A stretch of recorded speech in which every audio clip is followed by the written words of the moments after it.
pachequismo hoy está más vigente que nunca. El pachequismo hoy es más necesario que nunca. ¿Por qué decimos esto?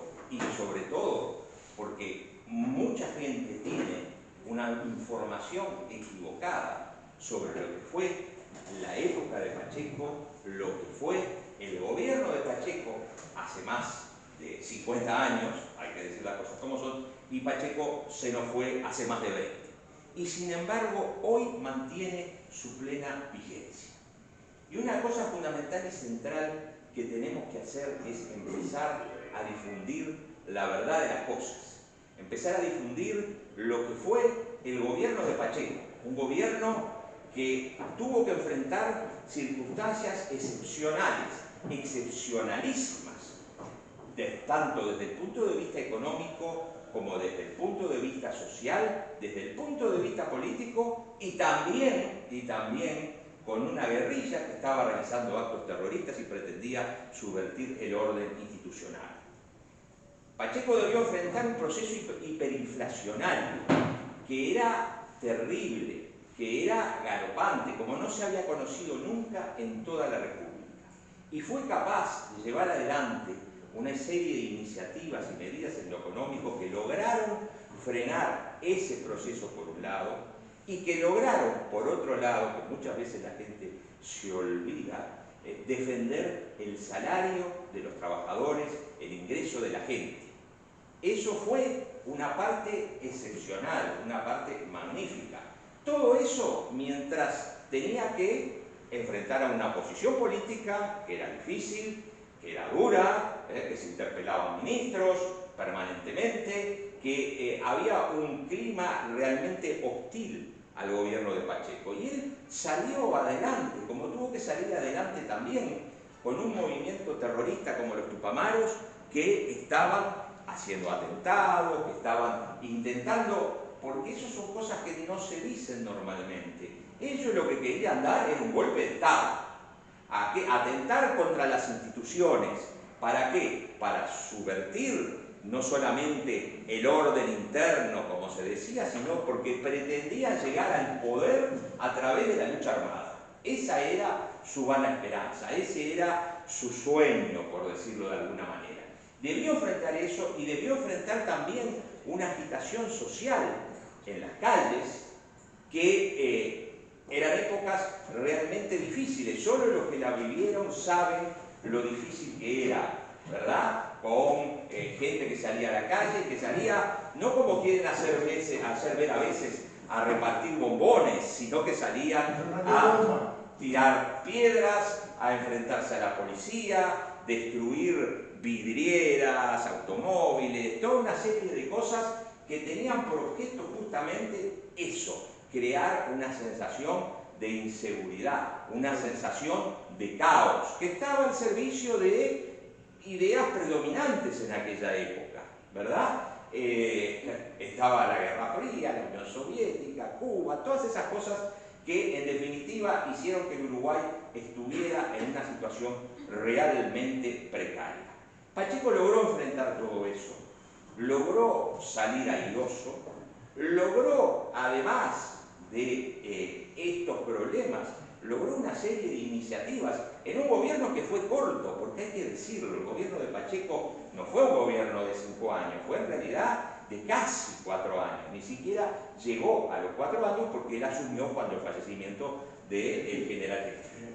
Y pudo llevar adelante una serie de iniciativas que la gente muchas veces se olvida, como la reivindicación de las 200 millas en el mar territorial, como...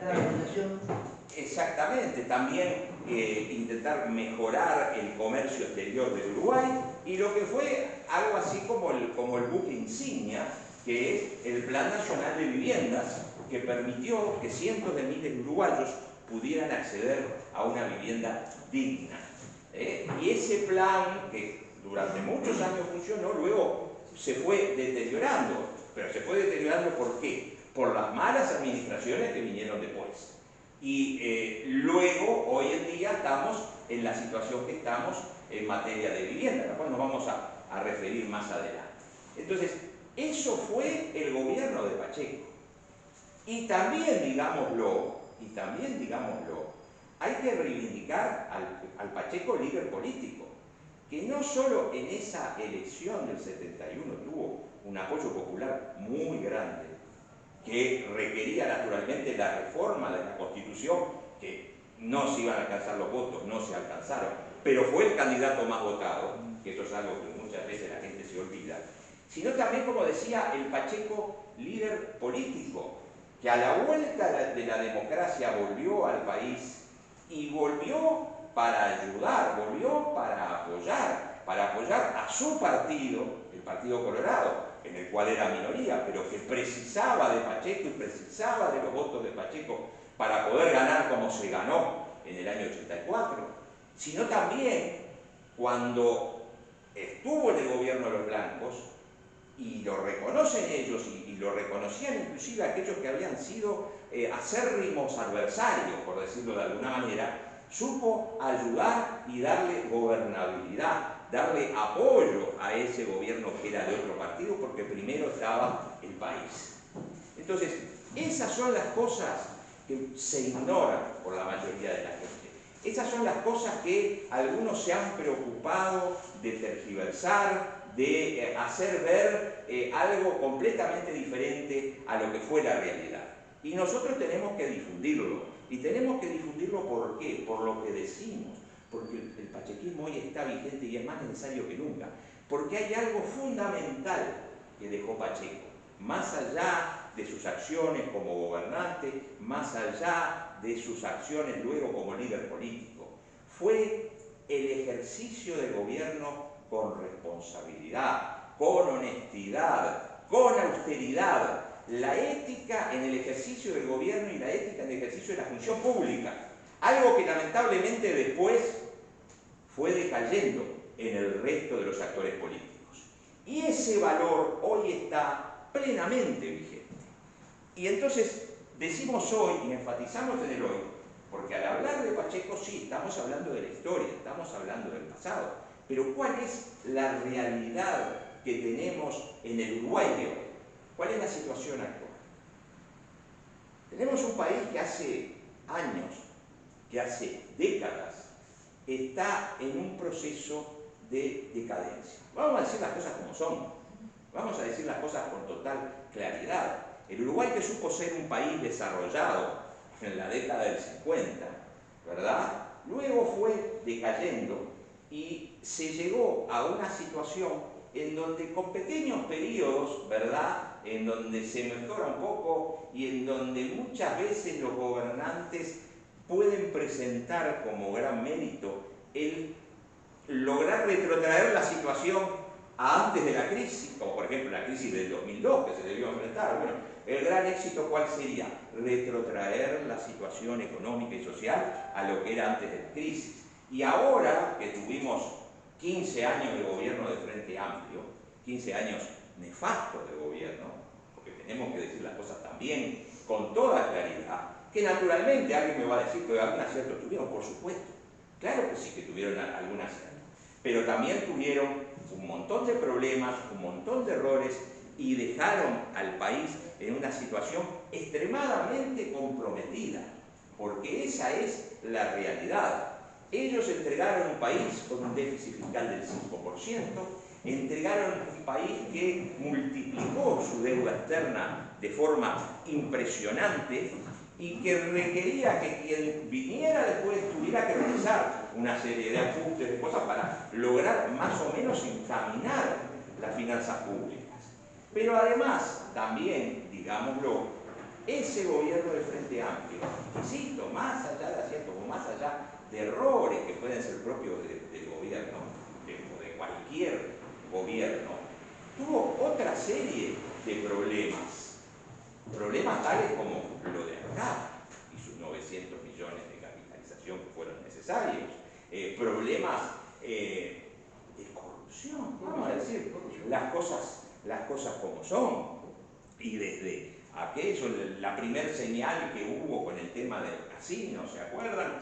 Hubo toda otra serie de cosas y de despilfarros y de situaciones como, y no me voy a acordar de todas, como desde lo de Aratirí, la la regasificadora, lo que fue el afer Pluna, ¿verdad? Lo que fue el afer Pluna, que no solo hubo problemas con la aerolínea, con la concesión que se dio de la aerolínea, sino cómo se manejó las cosas, el caballero de la derecha, un montón de cosas que realmente hablan de un gobierno que fue, por decirlo suavemente, desprolijo. Eso fue lo que nos dejó el Frente Amplio. En el marco de ese proceso, que a esta altura es histórico, de decadencia que el Uruguay viene teniendo, había que hacer algo, porque era una cuestión de sentido patriótico, de responsabilidad, había que hacer algo para sacar ese gobierno. Y la forma de hacerlo fue la bendita coalición, que se hizo de acuerdo a lo que estaba establecido en los parámetros constitucionales, es decir, en primera vuelta, porque no nos olvidemos que la Constitución actual se trata de eso, en primera vuelta cada uno votó por sus candidatos, por su partido, por en definitiva aquel partido que entienden que mejor los representa en el futuro y en la labor parlamentaria, y luego en la segunda vuelta y había que votar a la calle. No se podía votar otra cosa, porque lo imperioso, lo fundamental, era terminar con ese gobierno. Y muchos que somos colorados rabiosos, tuvimos que, yo diría que hasta con dolor, votar a un blanco, pero había que hacerlo, porque con los blancos nosotros tenemos diferencias históricas y tenemos diferencias filosóficas muy importantes, es cierto, pero también compartimos determinados principios centrales, como el espíritu democrático, como el republicanismo, como una concepción liberal en lo político, que esas cosas sí las compartimos y que entonces era lo que nos permitía salir a votar a la calle para sacar ese gobierno de Frente Amplio. Y luego la coalición que se armó, porque hay que distinguir también lo que tiene que ver con lo electoral, porque en realidad electoralmente no hubo una coalición. Electoralmente cada partido votó lo suyo y luego en segunda vuelta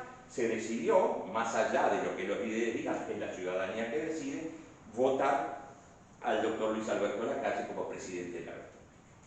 Y comenzó ese gobierno, que nos llenó a todos de esperanza, que nos llenó a todos hasta de tranquilidad, diría, en tanto y cuanto significó terminar con un proceso nefasto en el que estuvo el país sumido.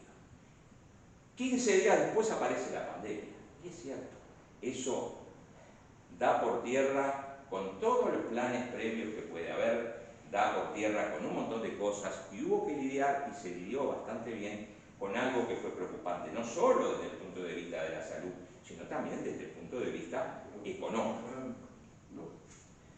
La pandemia como tal ya terminó, por más que digamos hay gente que se sigue enfermando de COVID, pero la pandemia terminó, de a poco la actividad económica fue volviendo a la normalidad, y ahora lo que se está embarcado como objetivo político, si ustedes quieren, y de gobierno razonable, es en tratar de volver a la situación prepandemia, que ya de por sí es bastante decir.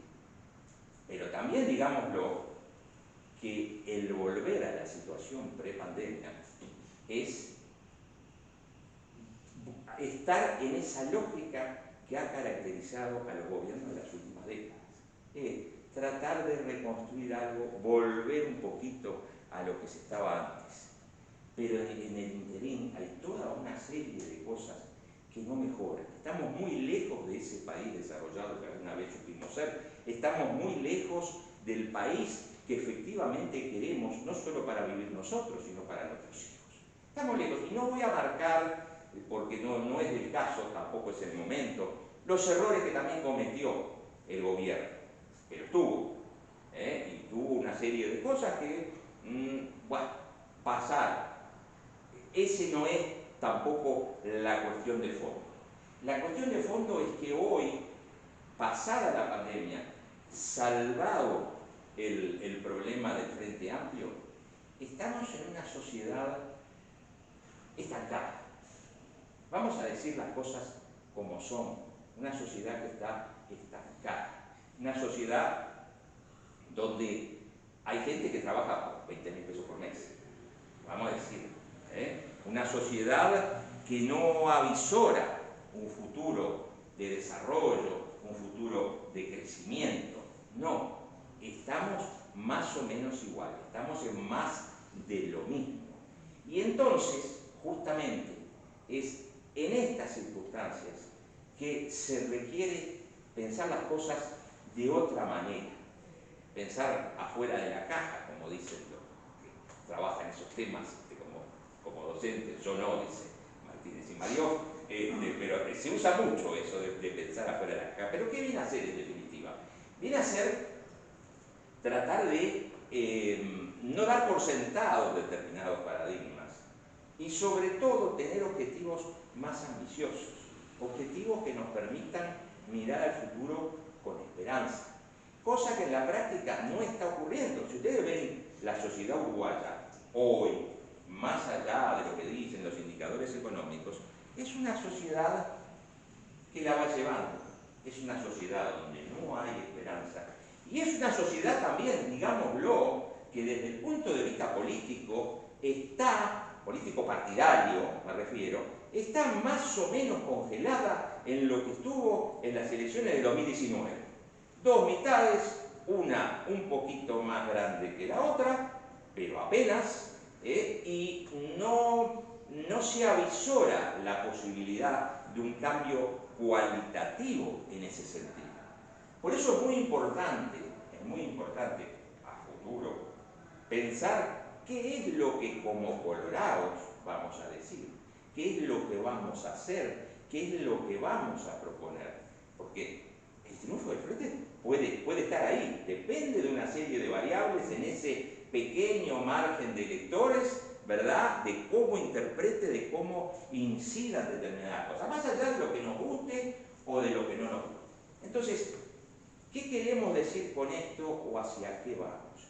Vamos a la necesidad de ser capaces de presentar propuestas, de ser capaces de presentar más que propuestas, de ser capaces de presentar un proyecto de país diferente, un proyecto de país innovador, un proyecto de país que sea capaz de superar todas esas series de barreras y de problemas que tenemos, porque si no vamos a seguir en el mismo estancamiento siempre.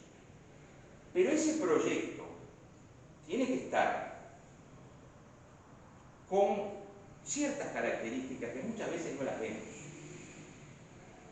Los gobiernos suelen priorizar, y hasta los partidos también, lo que dicen, lo digo con el mayor de los respetos, lo que dicen los técnicos, los economistas, en el sentido de cuáles son los elementos básicos que hay que tener en cuenta para bajar el déficit público, cómo se debe manejar el endeudamiento, que es pavoroso, digan lo que digan, y una serie de iniciativas y de cosas que muchas veces surgen entre cuatro paredes.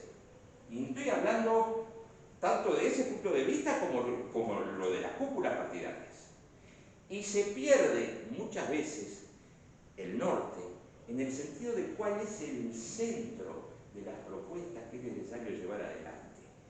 Que conservemos el grado de inversión, sí, por supuesto, es muy necesario. Que los organismos internacionales nos aplaudan y nos digan que vamos bien y que vamos en la buena dirección y que tenemos que seguir profundizando determinadas reformas, etcétera, etcétera. No. Eso, insisto, es importante, hay que hacerlo. Pero el proyecto que seamos capaces de construir, como en el caso nuestro como pachequistas, pero como Partido Colorado, tiene que ser un proyecto que tenga su foco en la gente. Algo que, aunque parezca obvio, muchas veces se pierde de vista. Un proyecto que no surja desde arriba, sino, vamos a cambiar los términos, que surja desde abajo, que en definitiva se recojan efectivamente cuáles son las inquietudes, las necesidades, los problemas de la gente. Un proyecto que vuelva a ser esperanzador. Y es a eso a lo que nosotros nos queremos referir hoy en particular, en este primer encuentro pachequista, donde estamos comenzando la actividad del año, y naturalmente después va a haber otras de carácter mucho más participativo que esto que estamos hoy. Un proyecto que tenga en cuenta, y reitero porque no es menor, esas necesidades de la gente. Podemos ver, identificar, nosotros lo hemos hecho, naturalmente sobre esto vamos a discutir en futuras reuniones de la agrupación. Podemos identificar 7 áreas fundamentales que son lo que le importa a la gente y en definitiva lo que hace a la calidad de vida de la gente. Y esas áreas son trabajo, salario, jubilaciones, seguridad, salud, vivienda y educación. No son estos los únicos puntos o las únicas áreas que es necesario atender, pero yo diría que son sí las áreas centrales, esenciales, que hacen a la preocupación de la gente, que hacen a la mejora de la calidad de vida de la gente. El trabajo, naturalmente, es lo que todo el mundo quiere tener, pero cuando hablamos de trabajo, estamos hablando de trabajo digno, estamos hablando de trabajo en condiciones laborales razonables, que muchas veces sabemos que son precarias.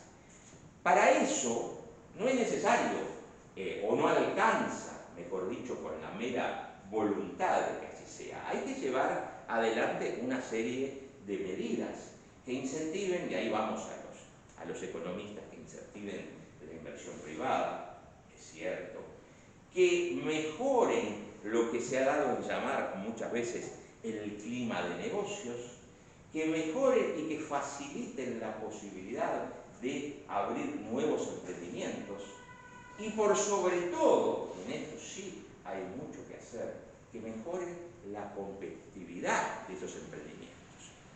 Uno puede pensar varias medidas en ese sentido. Mejorar las facilidades para hacer nuevas empresas, considerar un sistema tributario que realmente no sea una carga, no sea un peso enorme, en especial para los que recién empiezan. Ustedes saben, y más de alguno de ustedes quizás haya llevado adelante su propio emprendimiento, ¿qué es lo que te dicen siempre aquellos que comienzan algo, que comienzan una empresa, que comienzan un emprendimiento? Los gastos fijos mensuales que tienen, en los cuales el Estado es responsable de una buena parte de ellos. Es socio. Y ojo, y no estaría mal que fuera socio el Estado, porque está bien, tiene que recaudar de alguna manera. Pero la diferencia está, y sobre todo para la microempresa, para la pequeña empresa, que el socio comparte las ganancias, pero también comparte las pérdidas. Y si no da plata a la empresa, el socio no puede retirar plata de la empresa. Pero para muchas de esas pequeñas empresas, tienen un socio que sí, que le saca todos los meses una serie de ingresos que capaz que podrá parecer poco, pero que son muchas veces la causa de problemas y de cierres en los primeros tiempos de cualquier emprendimiento. Va a haber que trabajar sobre eso y va a haber que trabajar en mejorar la competitividad de las empresas y la competitividad del país. Un término que se utiliza muchas veces y que se suele asociar con algo que es cierto, tiene una incidencia en ello, que es el tipo de cambio, ¿verdad? Entonces se dice, la producción uruguaya es competitiva en la medida que el dólar esté más alto, etcétera, etcétera. Pero no, la competitividad pasa por otro lado, no solamente por ahí. La competitividad pasa por tener empresas más fuertes, por tener emprendedores que estén realmente capacitados, que sepan lo que están haciendo. La capacitación, la ayuda en ese sentido, tanto de lo que puede ser la realización de cursos para emprendedores como la parte de asistencia técnica que muchas veces se precisa para poder hacer un buen plan de negocios, para poder detectar dónde hay un problema en la empresa, para poder saber hacia dónde nos tenemos que dirigir. Bueno, esas son las cosas fundamentales que se precisa para apoyar a esos emprendimientos. Porque si apoyamos esos emprendimientos, lo que estamos haciendo es generando fuentes de trabajo a futuro, que es lo que precisamos, que es lo que precisan los uruguayos, lo que precisan la mayoría de los uruguayos, que suelen vivir de un sueldo, y está bien, y es válido, y es razonable. Yo no me quiero extender mucho, porque es uno de los temas que en lo personal nos apasiona bastante, pero hay toda una serie de iniciativas que se pueden llevar adelante desde el gobierno en apoyo a esas empresas, en la mejora de su competitividad, y hay planes específicos sobre mejora del diseño, sistemas de gestión de calidad, toda una serie de cosas que se pueden y se deben implementar si realmente queremos tener, como se dice, un tejido empresarial competitivo, un tejido empresarial que sea capaz de crecer, que sea capaz de desarrollar el país y generar empleo, pero empleo de calidad. De la mano de esto va el tema salarios. Todos sabemos cuál es la realidad salarial. Hoy los salarios son bajos y tenemos que ir a algo que nos comprende la generales de la ley. Cuando se mide el salario real, por más que a lo largo del tiempo se ha cambiado muchas veces la base de medición, la realidad marca hoy que los trabajadores uruguayos tienen la mitad del poder adquisitivo que tenían en el año 68, que fue un año base que se tomaba muchas veces como punto de referencia. Nosotros deberíamos decir, hoy los trabajadores ganan la mitad de lo que ganaban en la época de Pacheco. Y es verdad, en términos reales es verdad. Y eso es una situación que hace muy difícil poder llevar adelante un hogar, que hace en muchos casos muy difícil, hasta inclusive hacer frente a las necesidades más básicas y elementales, ¿verdad? El otro tema, la otra área de estas 7, que no me quiero extender porque todo esto después lo vamos a hablar, lo vamos a discutir, vamos a hacer propuestas entre todos en esa dirección, es la de las jubilaciones. Jubilaciones que son bajas, jubilaciones que muchas veces le dificultan a la gente poder vivir con esos ingresos que tiene. Y ahí va a haber que actuar también con creatividad, buscando otro tipo de soluciones. No solo las que hagan crecer económicamente al país, sino también aquellas que les mejoren a los jubilados sus ingresos o su capacidad de compra. Y ahí hay varias vías y hay varias iniciativas que se pueden llevar adelante. Si mejora el salario real, van a mejorar las jubilaciones, de acuerdo a la reforma aquella que se introdujo en la Constitución, la suerte de las jubilaciones va ligada a la suerte de los trabajadores. El índice medio de salarios es el mínimo por el cual se deben ajustar. Pero hay otra serie de instrumentos que pueden ser específicos para los jubilados y tiene que ver, por ejemplo, con la parte tributaria. Esa iniciativa que hay por ahí, que se ha aplicado en otro lado de IVA diferencial, etcétera, etcétera, es una buena iniciativa que permitiría mejorar bastante esos ingresos. Hay otro tipo de iniciativa, la que va de la mano de los servicios públicos, UTE, OCE, ANTEL. Bueno, quizás se pueda, porque no es un gasto, es una renuncia, como se dice hoy en día. Quizás lo que se pueda es decir, bueno, que esas tarifas no estén grabadas por el IVA, que no se les cobre la tasa básica, ¿verdad? Toda una serie de cosas que sumadas van a permitir una mejora. Y sobre esas ideas vamos a discutir en las próximas reuniones. El cuarto tema, si no me equivoco, es la seguridad. Todos sabemos lo que ha pasado en el Uruguay, cómo la inseguridad ha ido creciendo año tras año en los últimos 20 años, por decirlo de alguna manera.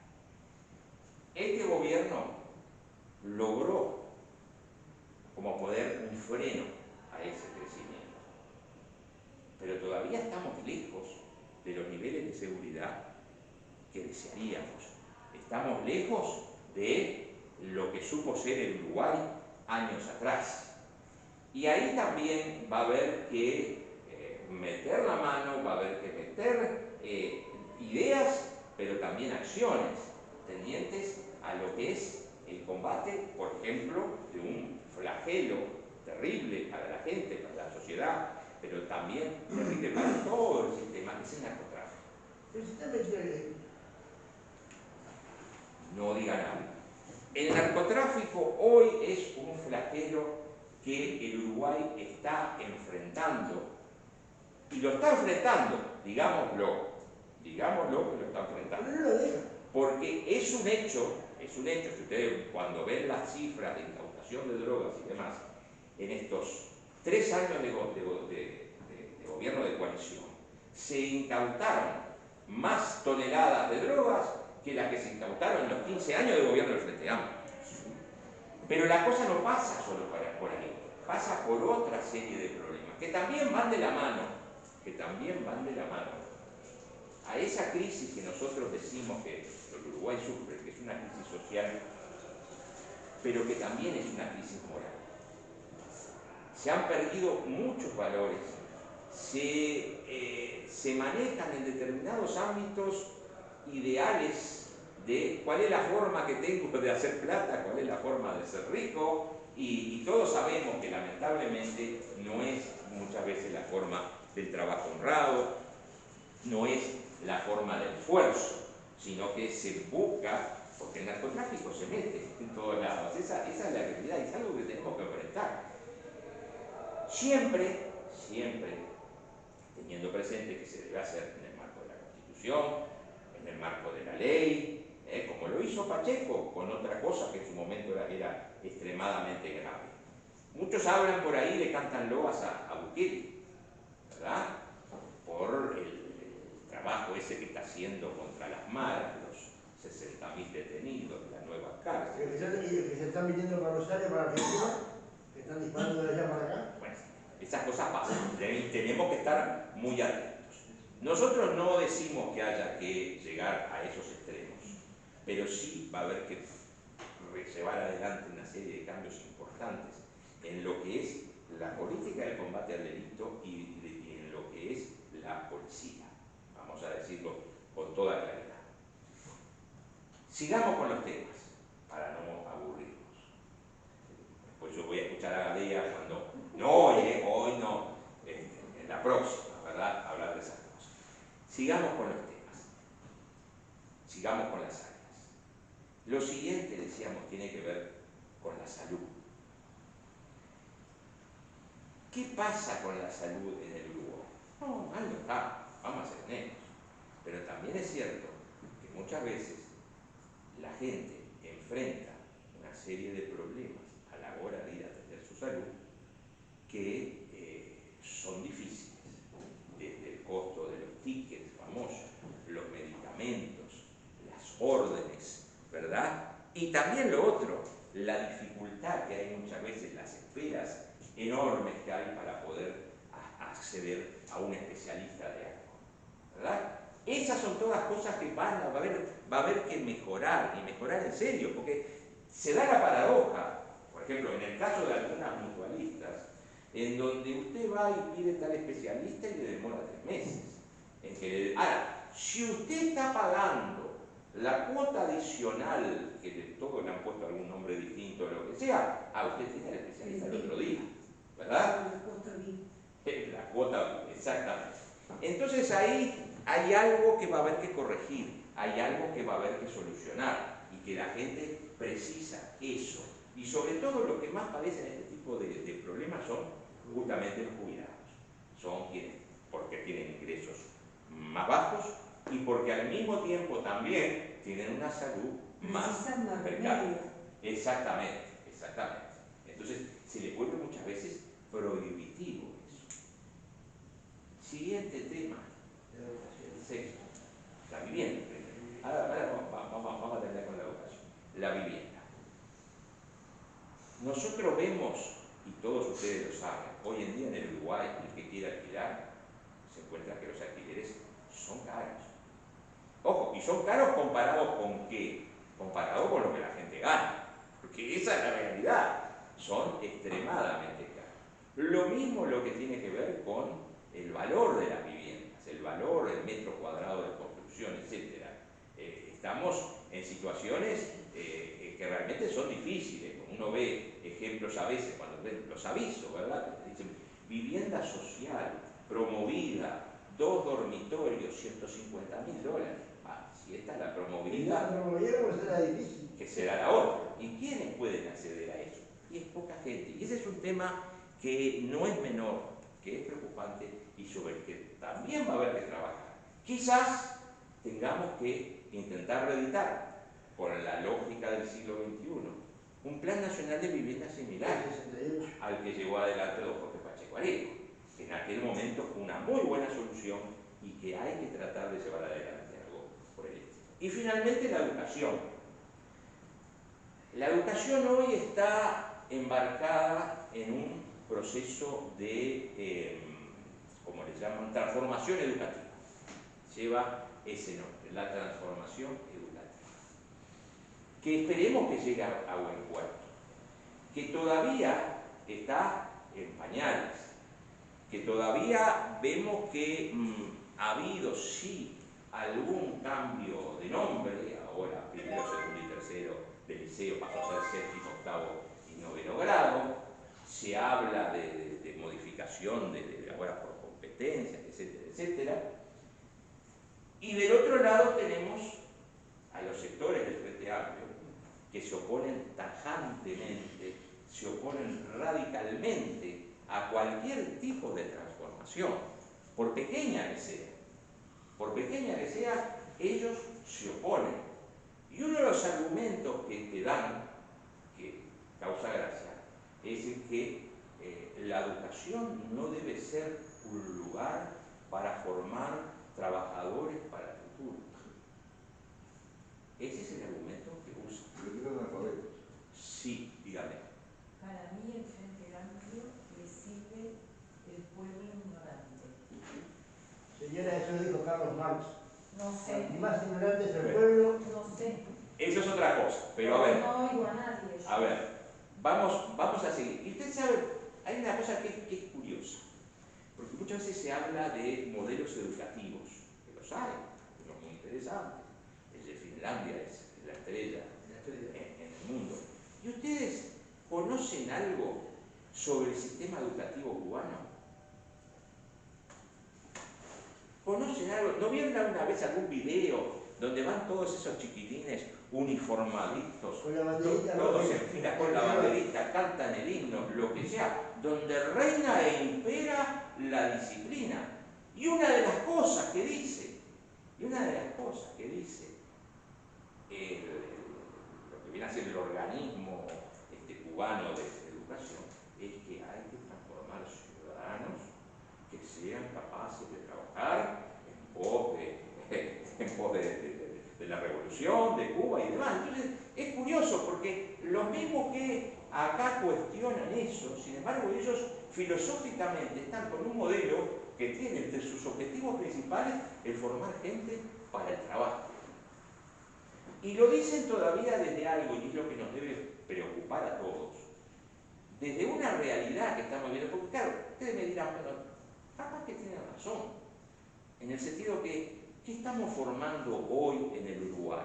Capaz que el Uruguay no forma gente capacitada para el mundo del trabajo, para la nueva tecnología, etcétera, pero estamos formando filósofos, escritores, artistas plásticos, toda una serie de cosas que voy a decir, bueno, caramba, es una educación de calidad que quizás tenga carencias en esos otros, pero la realidad es que no es así.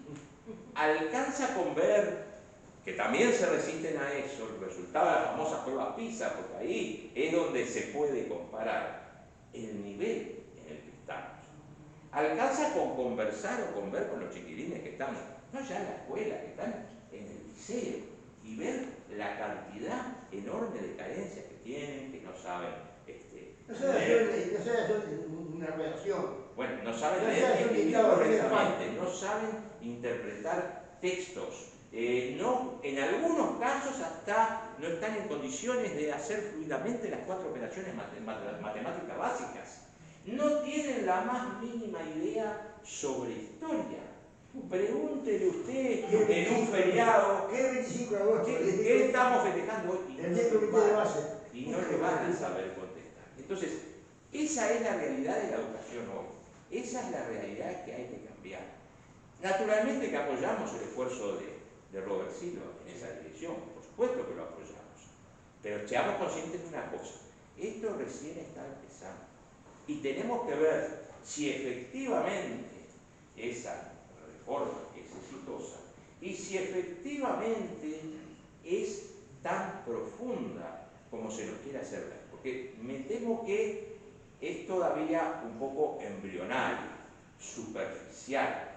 Y sería hasta bueno preguntarle a los docentes de las distintas materias, de los distintos niveles, en qué han cambiado los contenidos, en qué ha cambiado, si ellos sienten que tienen los alumnos herramientas mejores para procurar esos objetivos básicos, que queremos tener una juventud que esté en condiciones de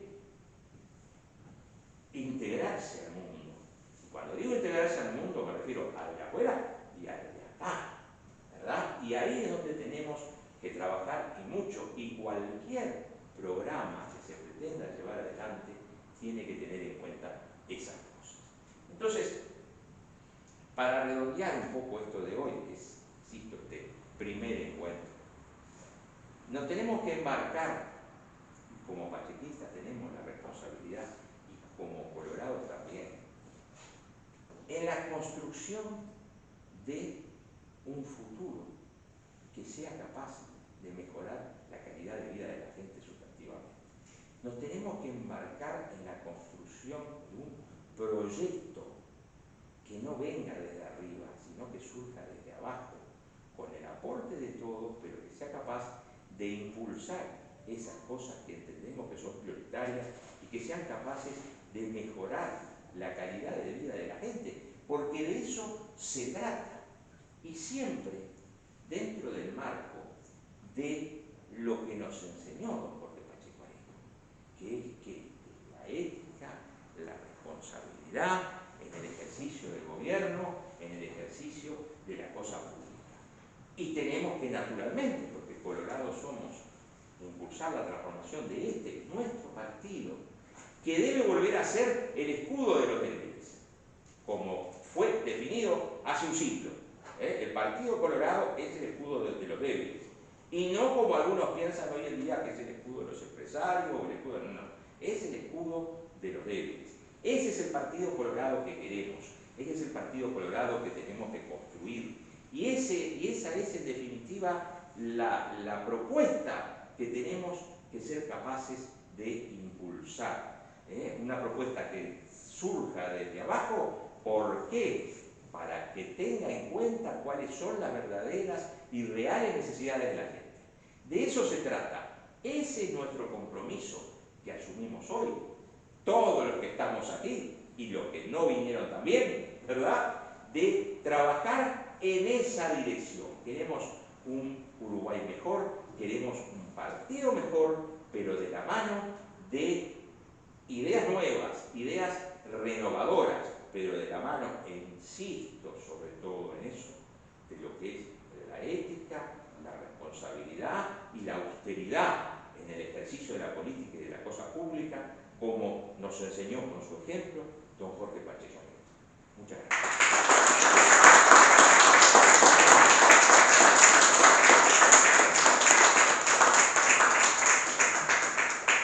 Don Ricardo, Sí. ustedes se enojan. Dígame. Y me permite. Si no propone candidatos, Sí, no, candidatos no. necesitamos un candidato. No, pero a ver, una cosa que es importante, una cosa, Nelson. Necesitamos un candidato, pero no sabemos todavía quiénes van a ser los candidatos del partido. Y hay gente que ha dicho, no, yo no quiero ser. Entonces, no sabemos todavía. Pero hay que buscar esa tarea. No, Pero ni para hay que esperar. Perdón, otra cosa, perdón, Nelson, una cosa importante. A ver, Gómez, no me entretenga la gente. Una cosa importante, porque si hablamos de que vamos a ser participativos, que vamos a construir esto desde abajo, vamos a aprovechar hoy, aunque sea una cosa mínima, que es el próximo encuentro, que va a ser una mateada, como ya dijeron, y que va a ser un sábado, que está ahí. Perdón, disculpe, déjame dar mi jefa.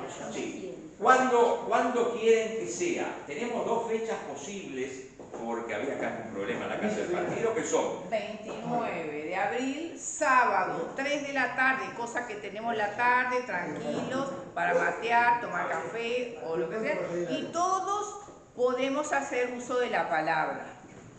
Esa es la instancia donde todos vamos a... 29 de abril, ¿y hay alguna otra fecha? otra La del 22 sería quedó descartada. el 5 de... ¿5 o 6? el 6 de... Si queremos que sea un sábado, marzo. 6 de marzo. Bueno, a ver, decidan. Yo digo que el 29 de abril. Se va a votar, se está votando. 19 de abril. 29, yo voy por el 29. El 14 de abril no. El 14 de abril tenemos que ir para la casa de la Bueno, bandera. entonces, Todo el mundo a la casa de la bandera. podemos decir por aclamación el 29 de abril. Nos Matear. volvemos a reunir. Mate de por medio, un sábado, acá, en el patio de la casa del partido. Bueno, Quedamos así. Muchas gracias a todos. El amigo Adrián